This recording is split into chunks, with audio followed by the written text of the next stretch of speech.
are listening to the Up and Under podcast, starting in 3, 2, 1.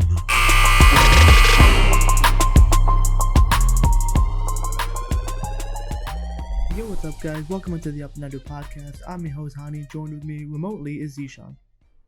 Yo.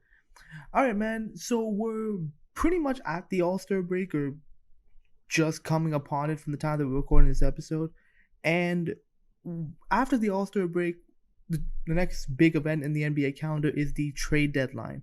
And, this has been a pretty crazy season in the sense that, we've had teams miss games due to injury. We've had some teams overachieve, some teams underperform.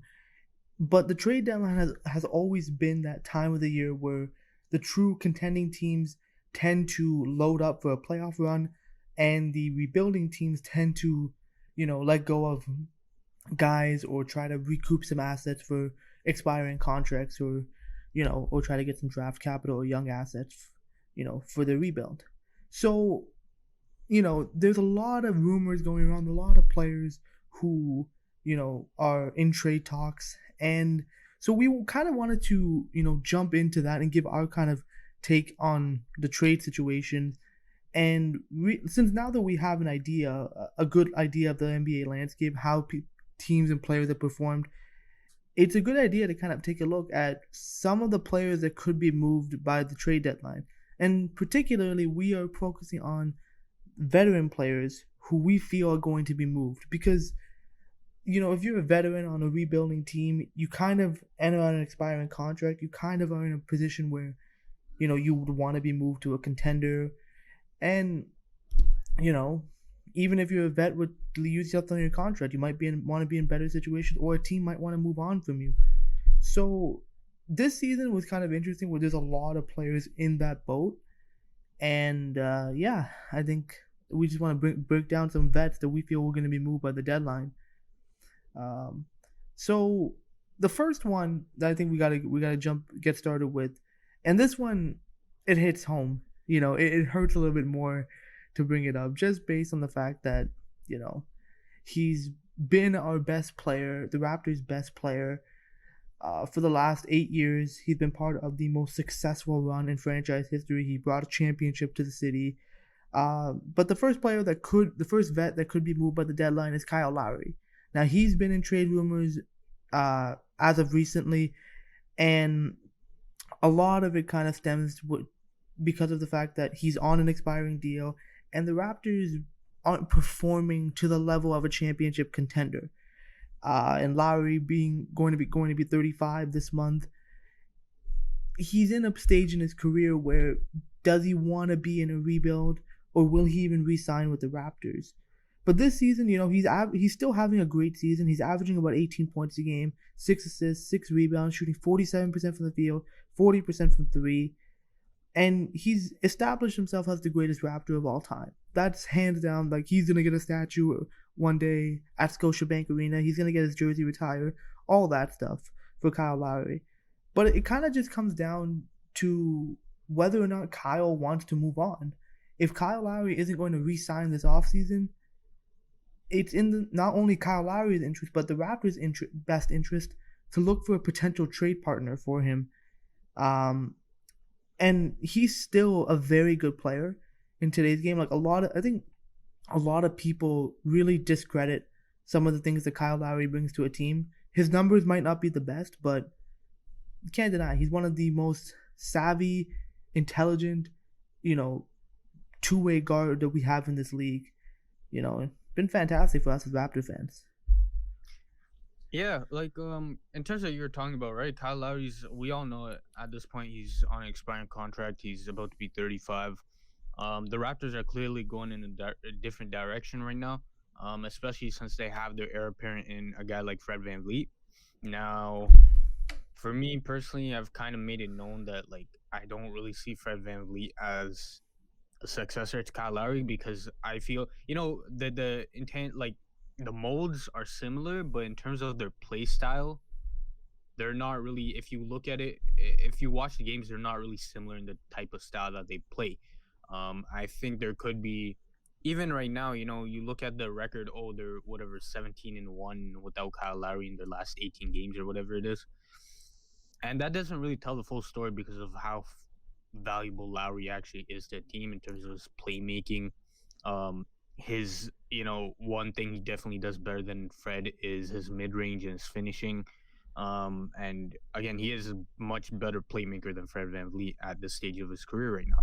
So, Kyle Lowry, despite the fact that, people might think he's older or washed up at this point, that's clearly not the case. He can definitely help a contending team right now. And if you were to join one of the teams that Hani is going to name out, they would automatically be vaulted into serious contention status if they aren't already. Yeah, I think you kind of touched upon it. As far as the Raptors having a succession plan put in place now, is Fred VanVleet the same thing as Kyle, same player as Kyle? No, but they're very similar in makeup, and Fred is learning a lot from Kyle on some of the things that Kyle does well. Obviously, being a I think he's like a 14, 15-year vet at this point in his career. Just Lowry has that that knowledge that Fred at this stage in his career hasn't been able to get yet. He's not as experienced yet, and not to mention the Raptors have a nice young core to build around with Fred, Pascal, Norm, OG. So the Raptors have a young core, and if Lowry wants to move on, there are going to be plenty of teams looking for that would love to acquire his services. The first team who we feel is probably one of the most likely teams to end up with to pull for a trade for Lowry. It'll be the Philadelphia 76ers. Now, this team has been heavily rumored to be linked to Lowry, mainly because of Lowry's connection to Philly. He's from North Philadelphia. He loves that city. He played for Villanova as well. But Lowry would bring, instantly help the Sixers out. The Sixers have been clamoring for a traditional style point guard. Lowry is that. He's that. He can create a shot. He can just facilitate. He can also play some defense, and he can spread the floor for Embiid and Simmons. It's honestly a perfect fit, and it sucks because the Sixers are within the Raptors division, so we'd have to see Kyle in another jersey a lot. But there's no denying the fit is definitely there with the Sixers, and they have some assets to make it happen. Now, I think personally they'd have to involve a third team. It's like there was ESPN actually brought up a proposed trade, a 3-team trade with the Raptors, Cavs, and Sixers. Lowry would end up in Philly. Raptors would kind of get Andre Drummond and Tyrese Maxey, a couple of firsts, and the Cavs would get Danny Green, Mike Scott. Salary filler. 1 year rentals pretty much, and a second-round pick, obviously. So something like that, I think, would be the most appealing for the Raptors. But yeah, the Sixers are the first team that comes to everybody's mind, and I think comes to Lowry's mind as well. Yeah, exactly, man. It would be a perfect fit for Kyle Lowry. He would get to go back home. And the Sixers, I think for me, if they were able to pull that trade off, I think they would definitely be the favorite for me to come out of the Eastern Conference. One thing you didn't even talk about was his ability to play off the ball, right? Yeah. If they want to have Ben Simmons control the ball, which he's perfectly capable of doing because of his playmaking and his vision, you can have Kyle Lowry run off screens. He's shown that ability to be able to spread the floor for Ben Simmons and Joel Embiid. So at this stage of Kyle Lowry's career, he doesn't even have to take the ball handling duties. You have a guy like Ben Simmons who can handle the ball a good 70% of the time with Kyle Lowry in. And then obviously if Ben Simmons goes to the bench, now Kyle Lowry can run the show. He also has a guy like Shake Milton, who's one of my favorite players on the Sixers as well. So he has definitely a bunch of good options if you were able to go to Philadelphia. Yeah, one more point about the Sixers and Kyle Lowry that I have to mention is Kyle is a free agent, and obviously if he were to get traded, the team would have to have at least a possibility of re-signing Kyle, and I think Philadelphia has the best chance since Kyle's at a later stage of his career, and he'd be more inclined to re-sign with Philadelphia. So that also would help them, let go of some assets a little bit more willingly for a move to be made. The next team who has been linked to Kyle Lowry in the past, just like every other former Raptor player, because of the fact that Steve Ballmer and Lawrence Frank can't come up with their own ideas. But it's the LA Clippers. Now, the Clippers have been needing a point guard for the last few seasons now with the Kawhi and PG experiment. Um, they haven't had luck getting one. The closest they came was Reggie Jackson, and that didn't turn out great. So Kyle Lowry would definitely fix a lot of the issues that they have, instantly creating a big three with him and with Kawhi and PG, and even they have Serge Ibaka as well.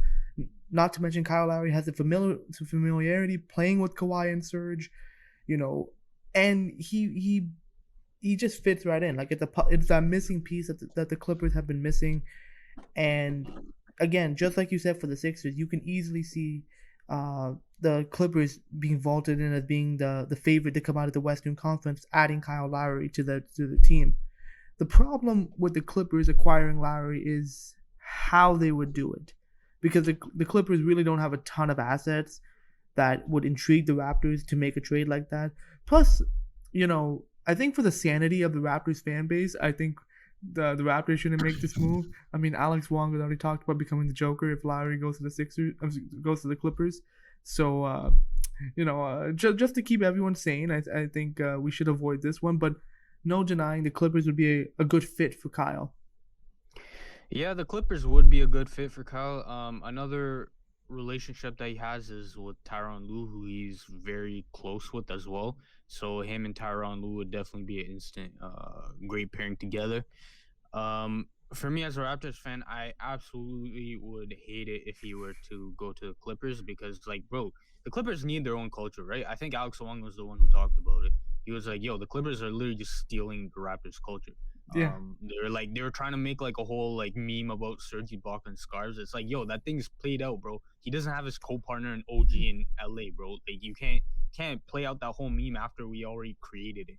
Like get your own culture. Problem is the Clippers have no culture. They're the little brother of LA.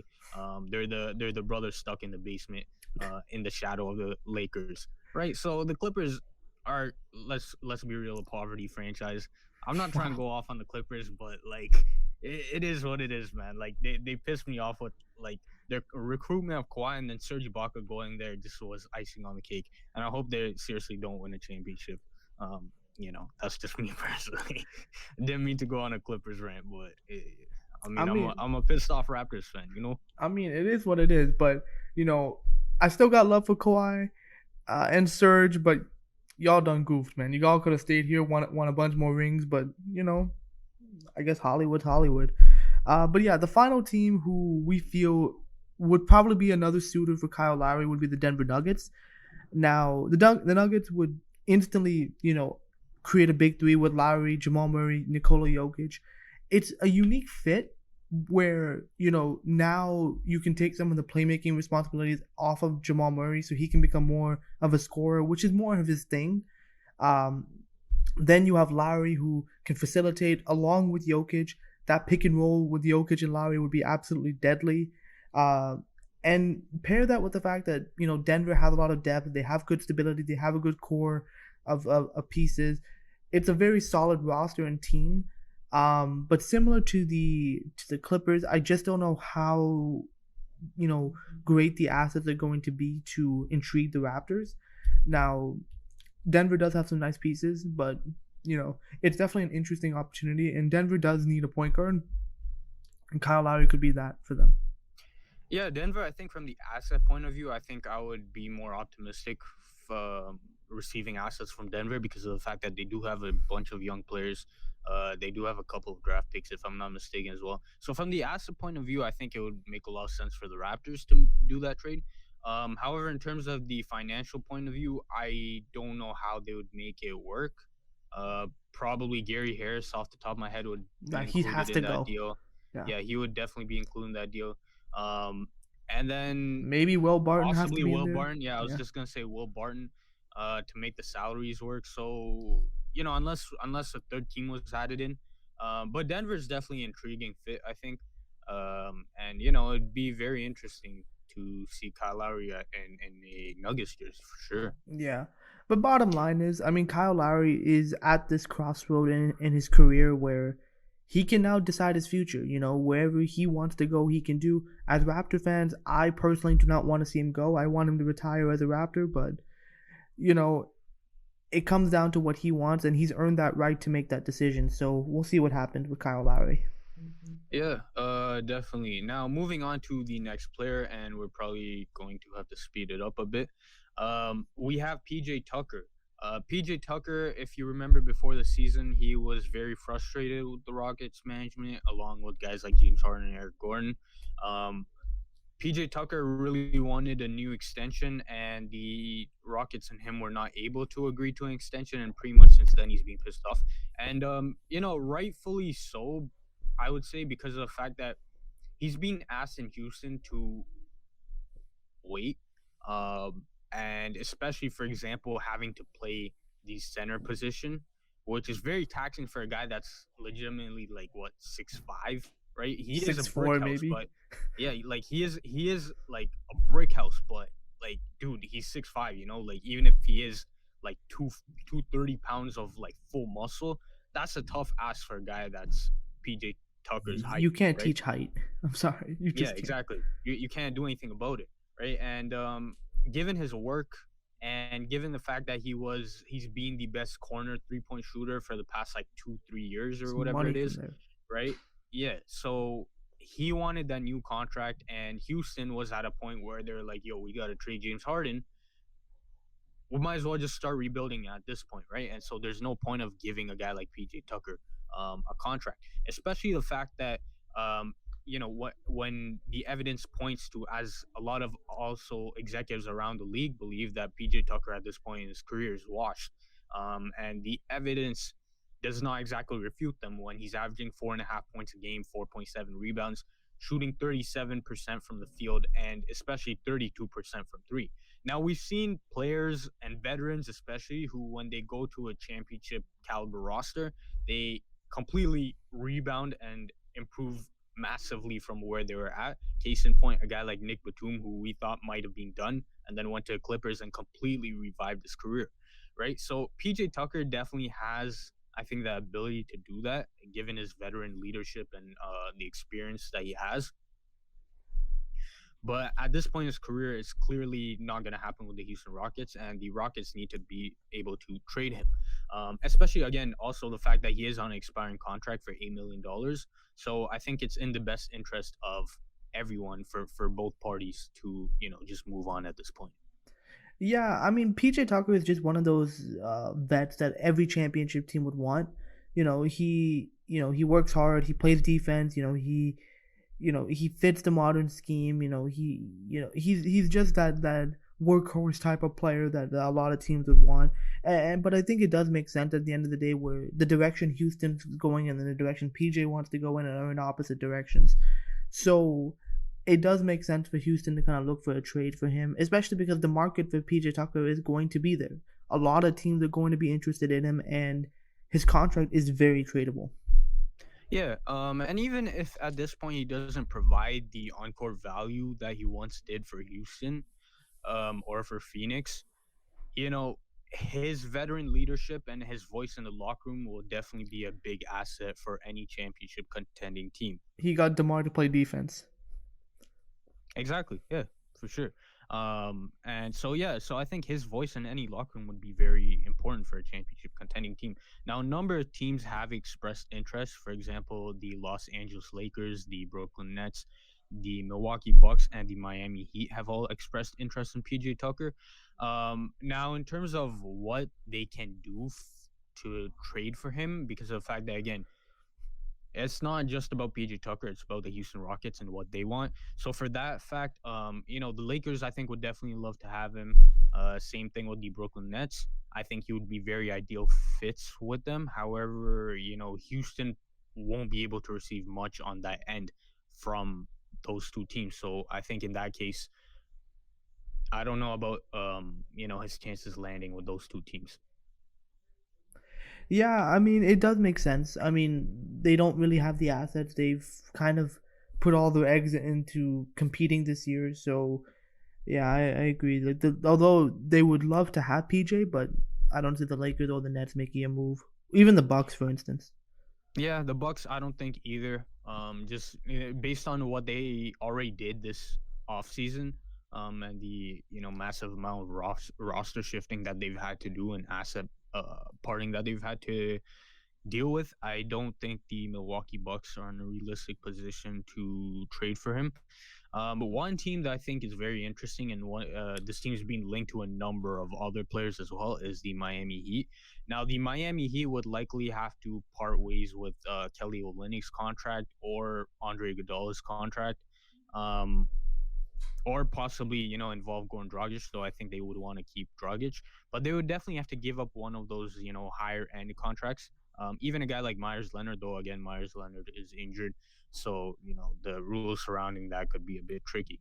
But I think definitely be a very ideal fit for PJ Tucker. That work that blue collar mentality that PJ Tucker has, and it's a perfect mesh with the identity that Pat Riley in Miami seeks to create, right? With that blue collar mentality and that workhorse mentality. And so I think if there was any team I would say that had a good chance of landing a guy like PJ Tucker, I think the Miami Heat would probably be the most ideal fit for both sides. Yeah, not to mention like Miami also has a couple of young guys.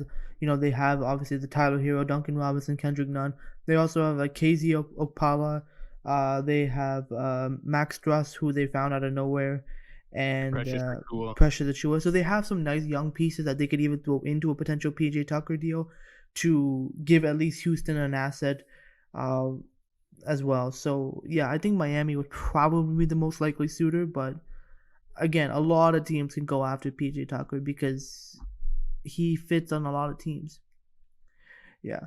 But yeah, PJ Tucker is definitely a vet who could probably be on the move this offseason, which brings us to another player who is pretty much all but certain to be moved in some sort of fashion this by the trade deadline, and it's Andre Drummond. Now we talked about him a few episodes ago, where the Cavs were like, look, we're just gonna sit you until we find a deal to move you or buy you out.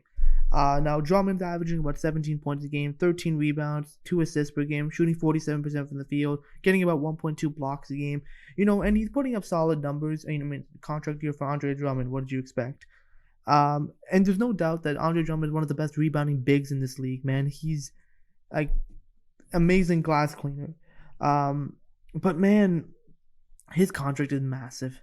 Like he's making $29 million this season, and for a player that, to be honest, is pretty one dimensional. He's not that great of a defender. Although again, he can be a solid rim protector if he actually puts in the effort. And he's a very good rebounder or a lob threat. That's basically what you're getting with Andre Drummond. And so the fact that he's being paid $29 million, it's a tough pill for a lot of teams to swallow, making a move or giving up assets for that. So in my opinion, I think most likely case would be Drummond would get bought out, unless a team with cap space is willing to take on that salary. I don't really know which one would, but yeah, most likely I would assume Drummond would be bought out. Yeah, so it is an expiring deal, so that's probably the one saving grace for his contract movability. Is it? I mean, that's the only thing that's actually You have to positive give for up his assets contract. still for that to match that Yeah. salary. So Exactly, and that's why I don't, as you said, I don't think it's very likely that he'll be traded, because I don't think a team would want to part with assets for a guy like Drummond, who we know puts up all NBA stats consistently, but has the impact of like a role player, or honestly even worse, because of the fact that he demands the capabilities of a star player, whereas if you look at his impact, it's not yeah, there. He doesn't really make an impact on the court, or it's a negative impact, right? And you can ask Cavs fans about that, how they feel about him and how much they hate him right now, yeah. right? So Andre Drummond does not warrant anybody trading for him, especially with that huge deal that he has right now. Um, and yeah, so exactly, for that fact, he will most likely be bought out if the Cavaliers cannot find a trade partner for him. Yeah, not to mention when you factor in that Drummond. I mean, one thing I could say about Drummond is that he has been on some pretty bad teams for his whole career, like Detroit and Cleveland. Now he's never really been on a winning team, so yes, he put up empty stats, yes, but that could also be a product of what the team around him and the environment that he's in. But if he does get bought out, there are a lot of teams who would be interested in his services. First of which, and this is the team that has been heavily linked to him, is the Brooklyn Nets, because the Brooklyn Nets need every single player in the world to win a championship. But I mean, again, Brooklyn needs a big man. They need another center. Drummond would come in and fill a void for them, and honestly, it just helps Brooklyn continue to load up for a championship. It basically almost guarantees a championship, but that's just my opinion because Brooklyn seems to need everybody to win. Yeah, like Andre Drummond, if you were to go to the Brooklyn Nets, I don't know how much help he would give them on the defensive side of the ball, right? Because of the fact that Brooklyn doesn't have a weakness on offense, right? Their liabilities are not on offense. It's their defense that is struggling, right? Though again, they've started to average out on that side of the ball too. So if they were able to continue to have an average defense with the type of offense that they have, hey man, like they could just march right to the Larry O'Brien Trophy, right? But going back to Andre Drummond, in terms of impact on defense, I don't know how much he would help, but he does provide them rebounding. He does provide them just another big dude on the back line, especially given the fact that DeAndre Jordan is a bit washed at this point. Nick Claxton is, I would say, he's a nice young player, but given his inexperience, I don't know how much you would be able to rely on him in the playoffs. So adding another guy to just shore up that depth, I think would really help the Brooklyn Nets. Yeah, again, the rich get richer it's the thing, the deal with the Brooklyn Nets. The next team who has also been linked, I've been interested in Andre Drummond, has been the Toronto Raptors. Now, the Raptors and their center problems has been probably the biggest issue they've had this entire season. Now it started to get a little bit better. Baines, establishing a role off the bench. Boucher, still playing great, but there's still that need for the Raptors to lock up or at least find the future of the center position. At least for the short term, or even to eventually find a long-term solution. Boucher is great, but there's certain matchups where Chris just doesn't. You can't expect to put Chris Boucher in there and have him succeed. So obviously they showed interest in acquiring Drummond. If he does get bought out, it'd definitely be an interesting pickup, especially considering the fact that the Raptors do need a center, but also the fact that the Raptors are a very stable organization, and if Drummond wants to play and make an impact rather than going to pursue the championship, because again, he's still playing for another contract. It might make sense to go play in Toronto, kind of help your image out, kind of play in a winning system, winning culture, and reestablish yourself that way, because I definitely think that some of Drummond's deficiencies has been lack of coaching, lack of stability, lots of losing. So the Raptors are definitely an interesting one. Again, if I was the Raptors, I would never trade for that contract. But yeah, if he's a free agent, why not? I don't mind signing him. Yeah, like if there's any guy that can get the most out of Andre Drummond and help turn him into a winning player, I think Nick Nurse will definitely be that guy. Also, for the Raptors and their interest in Andre Drummond, it's purely for one reason only, and that's rebounding. The Raptors are by far the worst rebounding team in the league, right? It's horrendous to watch them on a nightly basis try to rebound the ball. It makes no sense either. Yeah, they are absolutely terrible on the glass, right? And so if you're able to get a guy who's probably the greatest rebounder of his generation, probably the best rebounder we've seen in the last 10 years or so, then the Raptors will definitely be happy with that. Again, not trading for him, but getting him off like waivers or whatever, off the open market, I think would definitely be ideal. Especially because the Raptors are a transition team, so just having a guy who can just rebound and give you that outlet would work so well for this team. And the last team who could be interested in Andre Drummond would be the Los Angeles Lakers. With Anthony Davis getting hurt, the Lakers do need some depth at the center position. And Drummond could definitely step in. He could be cheap and help them win. And who knows? Drummond could potentially win a championship with the Lakers. if things go well. So that's definitely an option. Again, I don't know how much interest the Lakers have in Drummond, but he definitely would help them, especially with AD going down with an injury. Yeah, I mean, the Lakers have been looking for that third center they could use, right? They signed Damian Jones recently. Um, so, like Andre Drummond would, I guess, help in that respect, but in terms of the actual on-court production and what it would mean for the Lakers and what the Lakers actually need, right? It doesn't. I don't really see it happening. For the Lakers' point of view, to be honest. Yeah. So Andre Drummond, definitely another player who is almost certainly going to be on the move come this trade deadline. Which brings us to another veteran player who is probably on the move, especially considering how much he's been shopped this season. It's JJ Redick. JJ Redick, I mean, he's not having the greatest of seasons as far as numbers wise, but he's averaging 8 points, 2 rebounds, and assists, typical JJ Redick stuff. He man's a shooter, but he's shooting 39% from the field, 37% from three. He did have a rough start to the season, but he's slowly kind of coming back into the JJ Redick that we all know. That sharpshooter, that guy who practically never misses, especially when he plays the Raptors at the beginning of the season. Yep. But again, JJ, we've all seen what JJ Redick can do. He can still perform. He can still come up big in big moments.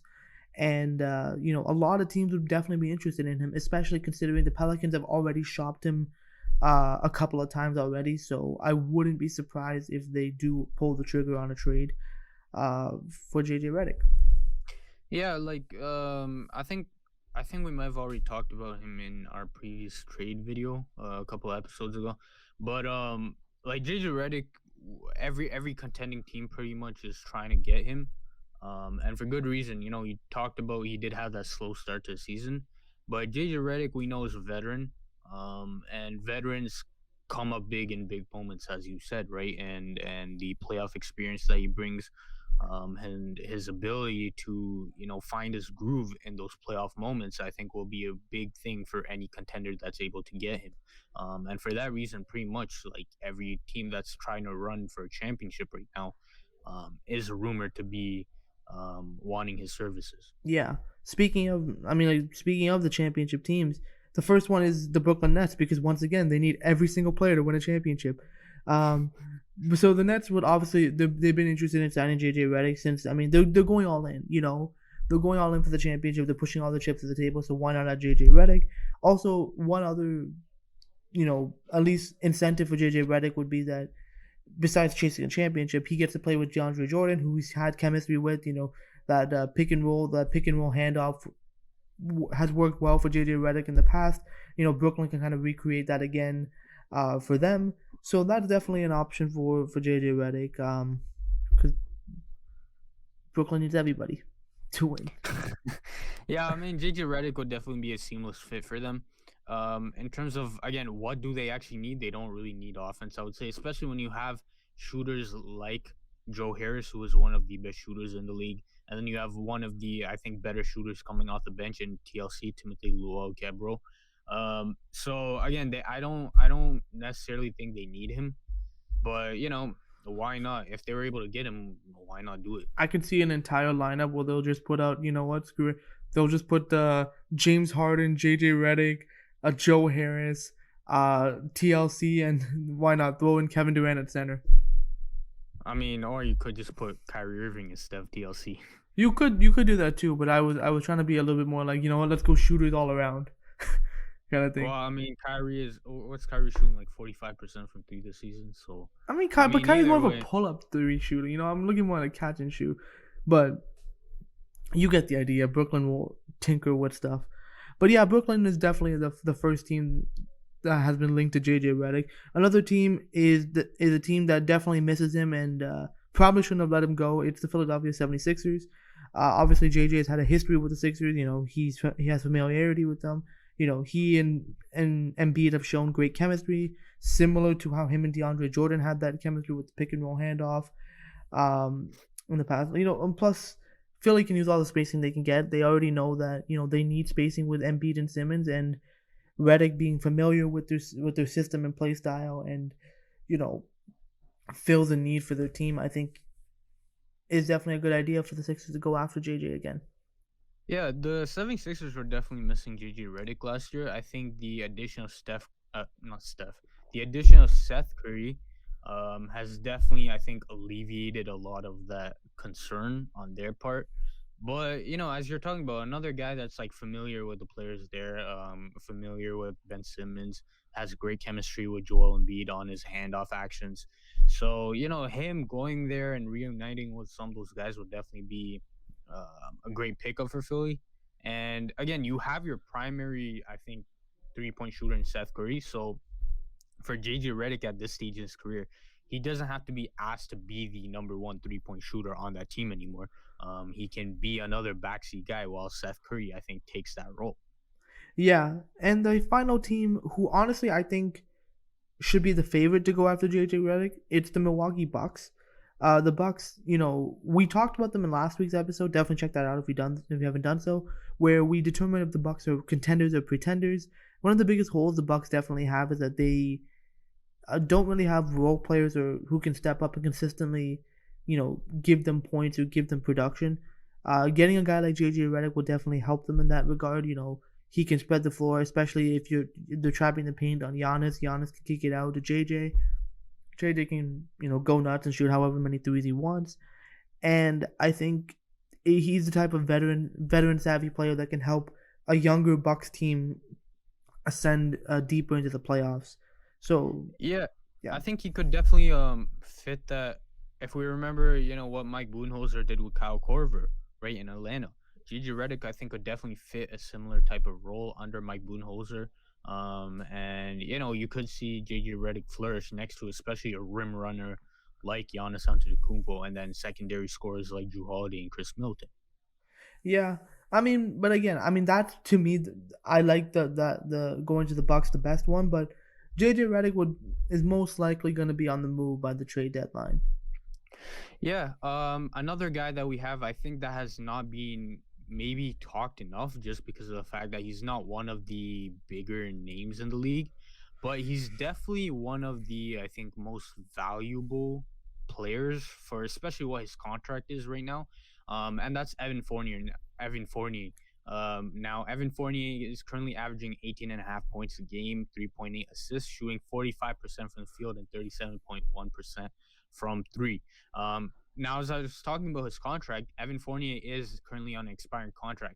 It is a $17 million contract, so there could be a little bit of difficulty there.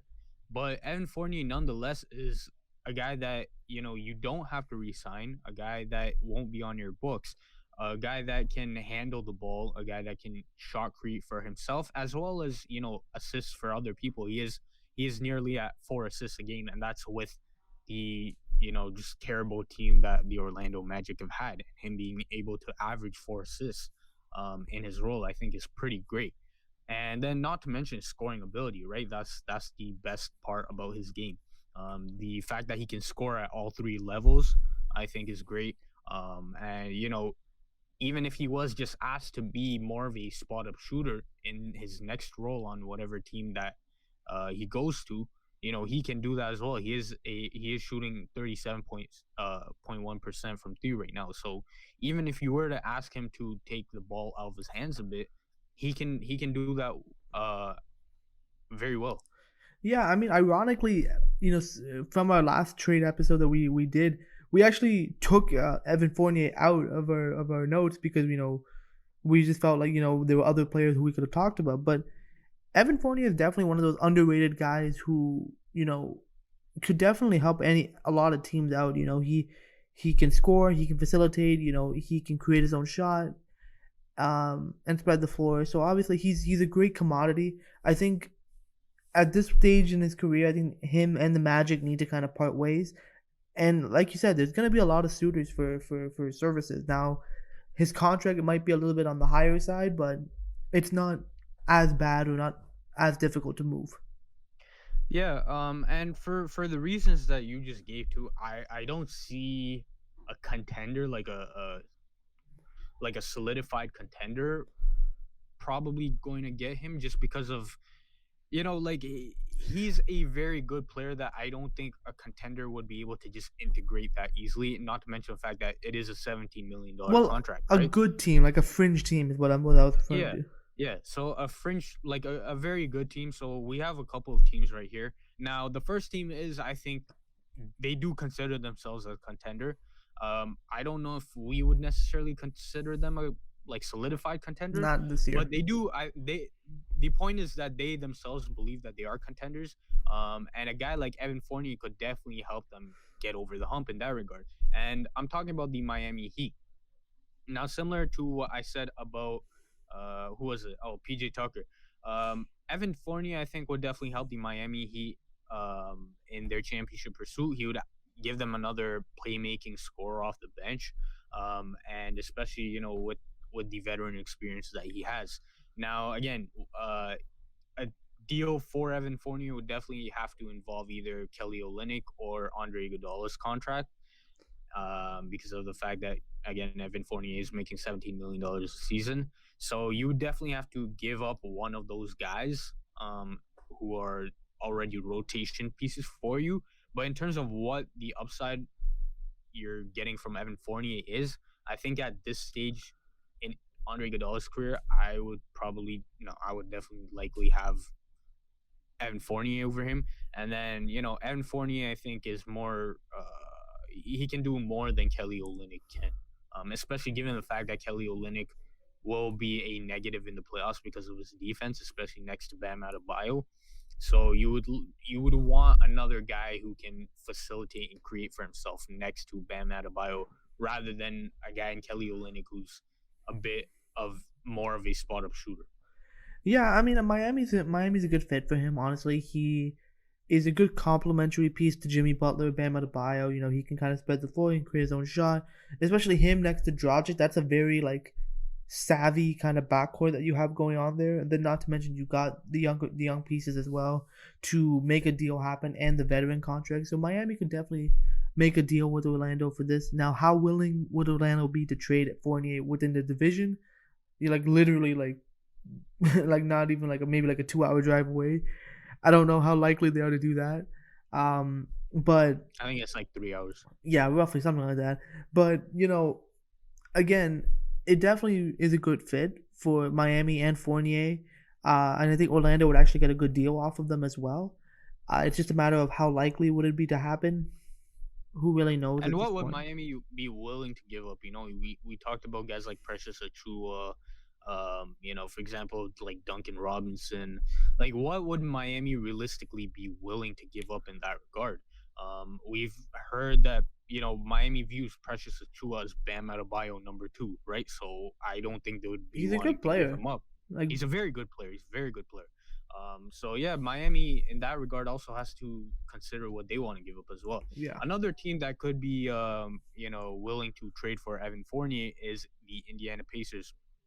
Now, the Indiana Pacers, I think, have kind of been at the same spot for the last few years at this point, right? That fringe playoff team that can make some noise in the beginning stages of the playoffs, but are not talented enough to get over the hump.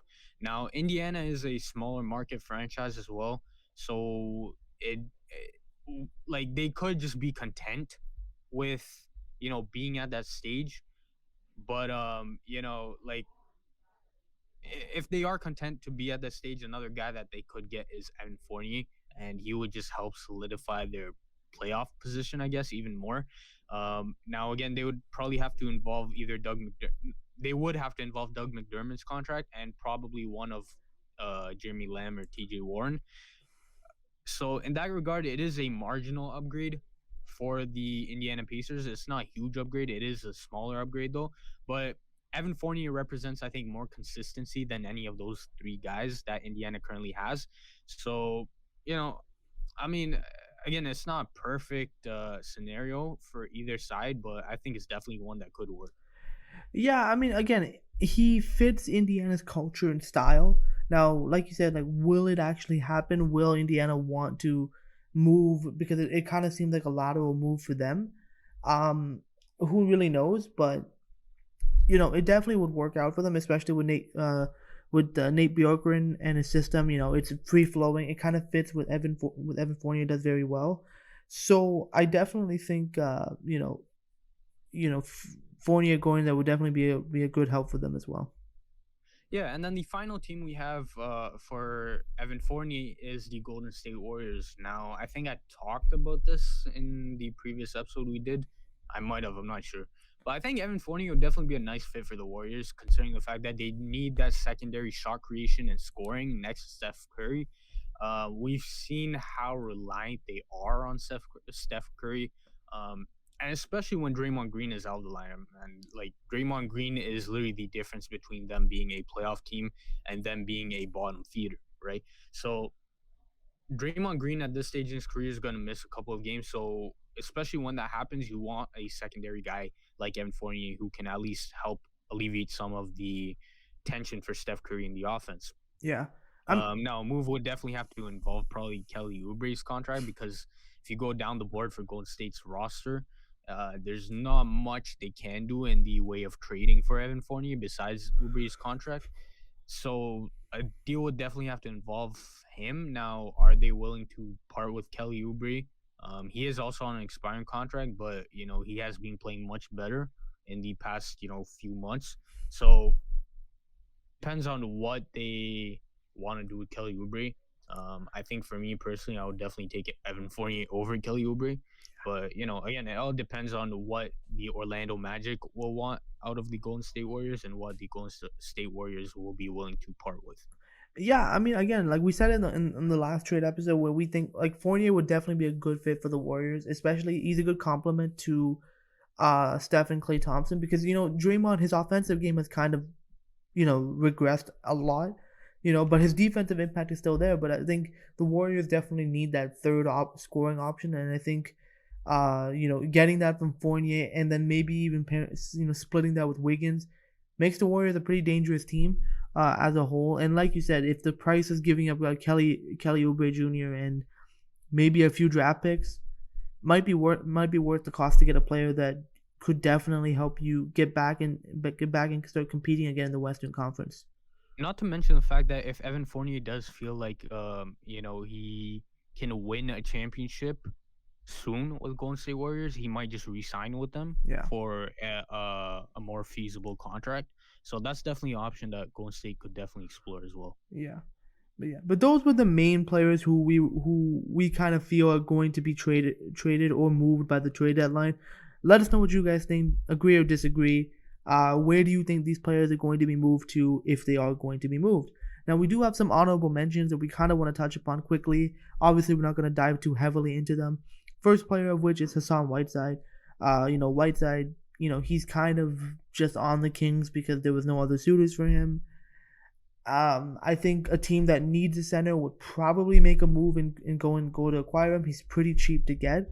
So like a Lakers, a Raptors, maybe even Dallas would probably go after him. But Hassan Whiteside is definitely a player that we could see on the move this trade deadline.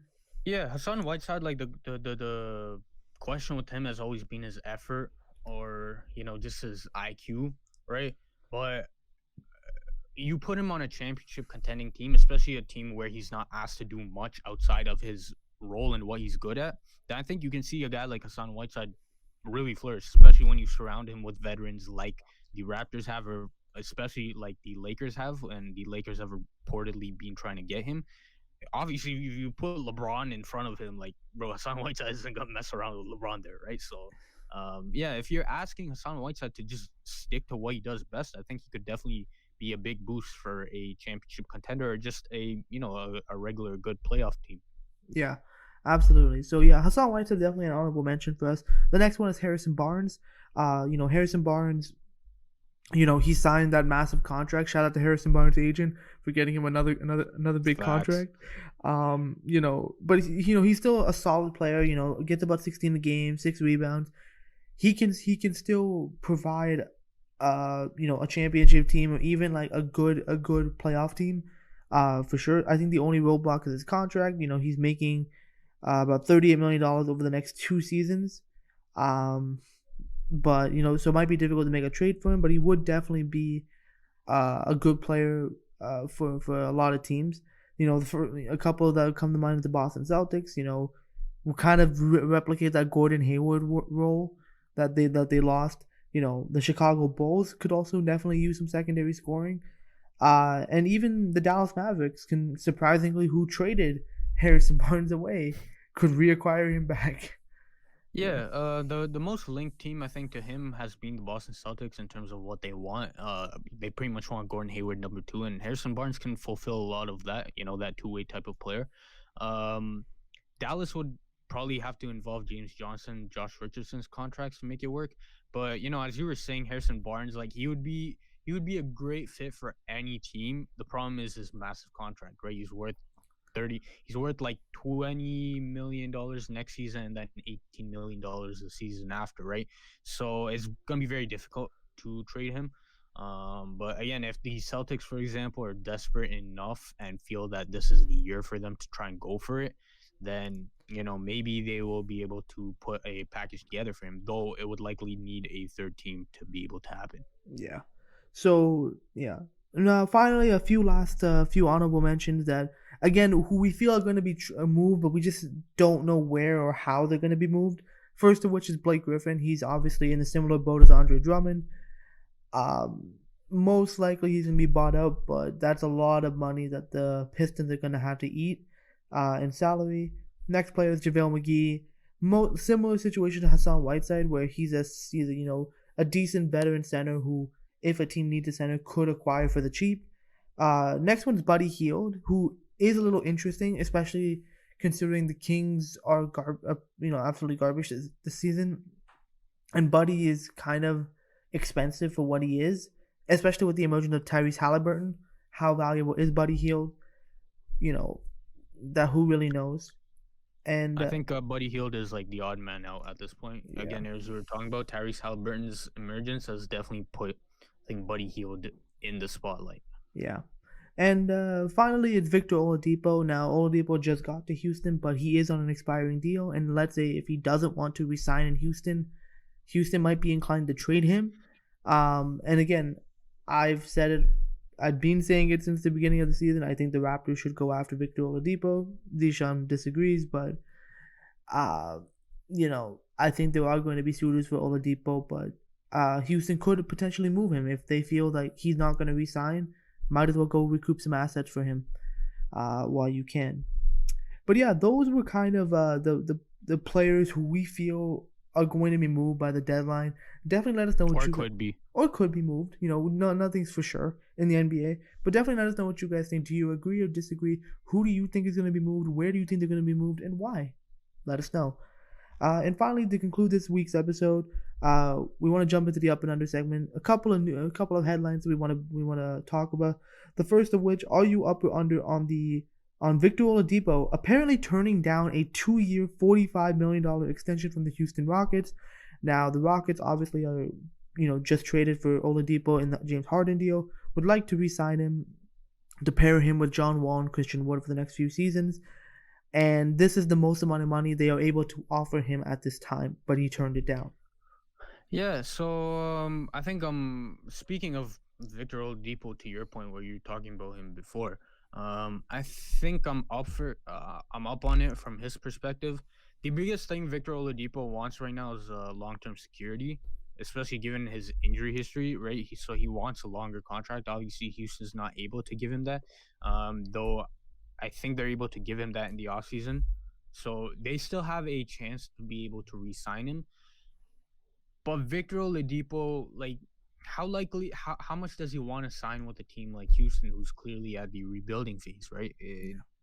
I don't know how likely it is that he will want to resign. I mean, if he wants like good playing time and good opportunity, then Houston could definitely be an intriguing option, especially with him, John Wall, and Christian Wood being there. That would definitely be an intriguing team to say the least. But especially for the situation that he's in right now, I think it makes all the sense in the world for him to decline that extension from the Houston Rockets. And even the Houston Rockets reportedly were understanding of it. And Victor Oladipo himself was very appreciative of it. But again, it just didn't make sense for his side. Yeah, I also think he should wait because you might want to see what Houston does in the offseason. If they're able to move, free up some more salary, because again, you're not paying James Harden $40 million anymore. So you definitely have some cap space to kind of restructure the roster. So definitely would wait and kind of see what happens. Uh, Next up, are you up or under on the Atlanta Hawks recently firing their head coach Lloyd Pierce? Nate McMillan has reluctantly become the interim head coach. Now, the players were reportedly supportive of the move, as well as other executives in the organization. So, are you up or under on this firing? I'm actually kind of under on the firing. I actually really like Lloyd Pierce as a coach. I think he's the type of guy, culture setting guy who, you know, he's a good coach. Like Greg Popovich even spoke very highly of him, and I think he definitely got shit on by his players because a lot, especially Trae Young. I was really disappointed in the fact that this guy literally like basically shit all over his coach on the way out, which is like so basically you're blaming your shit play on your coach. Which again, was Lloyd Pierce perfect? No, there was some things, the questionable things he could have done, but also it wasn't Lloyd Pierce's fault that his team couldn't play a lick of defense last year. That a lot of defense is effort, and if his team is not doing it, there's blame to go around there. And even this year, a lot of the flaws come from the fact that there are players who play a certain play style and aren't willing to change. Although even Lloyd Pierce can try his best to put players in positions to succeed, if a guy like Trae Young only refuses to do anything else except take half court jumpers, what do you want? What do you want anyone to do? You're wasting a guy like John Collins. You're not utilizing your guys properly in that case. So I didn't like the way they handled it. Now, obviously, like, do I think he should have been fired? Maybe. They underperformed. Probably could have waited to the offseason, but again, I just didn't like the way the Hawks players and management handled this firing. So I'm gonna have to disagree with you. Like, I'm not on that last part. I would agree that they could have handled the situation better. But in terms of Lloyd Pierce being fired, I think I'm up on it. Um, I am 2 of 3 right now. I called before the season started that Ryan Saunders, Lloyd Pierce, and Scott Brooks would be fired. You might want to add was Luke right on Walton two to of. that. Oh yeah, Luke Walton. That's right. Add Yeah, Luke Walton to the list. two out of 4 right now for me. So I literally said Lloyd Pierce was going to be fired by the halfway point of the season. I could see it Do you coming. have like a hit list or something? No, I paid attention. I paid a little bit of attention to the Atlanta Hawks last year, and it clearly his relationship with guys in the locker room was not ideal. Um, I don't think he was very good as a head coach. Just me watching Atlanta games, and I've seen a lot of Atlanta fans agree with me as well. Now, do I think that he's a bad coach? No, I think he could definitely be a good assistant coach. You talked about his, just that persona that he has, that leadership, that voice that he has. I think that could definitely be channeled in a better way for him to be an assistant coach. I don't think necessarily that he was a fit to be a head coach. Being a head coach entails a lot more than just being that locker room guy. Whereas if he was an assistant, I think he could do what he does best. So I was not surprised at all by his firing. And I think I supported it because of the fact that Atlanta was clearly underachieving at this point. And Nate McMillan, I think, is that stopgap guy. He's shown he can get teams to the playoffs, but I never really considered him to be a great coach either. So clearly Atlanta's on the move to find that next guy who can help this transitioning team from a rebuilding team into a hopeful playoff team. Yeah, I mean, look, I'm not surprised that like he got fired. I think it's mainly how the timing of it is a little weird to me because it's like you now have to put Nate McMillan in there, who also doesn't have a great track record. So the timing really didn't make a ton of sense to me. But it is what it is at this point. I just didn't like the treatment of how he got treated on his way out of Atlanta, which honestly I don't think he deserved that. Which it is what it is now, but yeah, thought it had to be mentioned. But with that concludes this week's episode. Hope you guys enjoyed it. Definitely subscribe to the show on all the various podcasting platforms. You can find it on Apple Podcasts, Google Podcasts, Spotify, Stitcher Radio, basically wherever you can find a podcast, you can find us with the Up and Under Podcast. Also, check us out on social media, Twitter and Instagram at @UpLetterN_podcast, Facebook.com/UpAndUnderPodcast for all the latest updates whenever we post a new episode or a reaction to news or trades as they occur. Also, check out our website, upandunderpodcast.com. It's our central hub for the show. It's a place where we write blog posts about every single episode, so if you don't have time to listen to the full thing, you can read about it on our website. So definitely check that out if you haven't done so.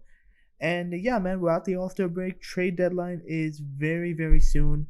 And then it's going to be the final stretch of the season. So stay tuned, man. We got a lot more content coming. So with that concludes this week's episode. We'll see you guys on the next one.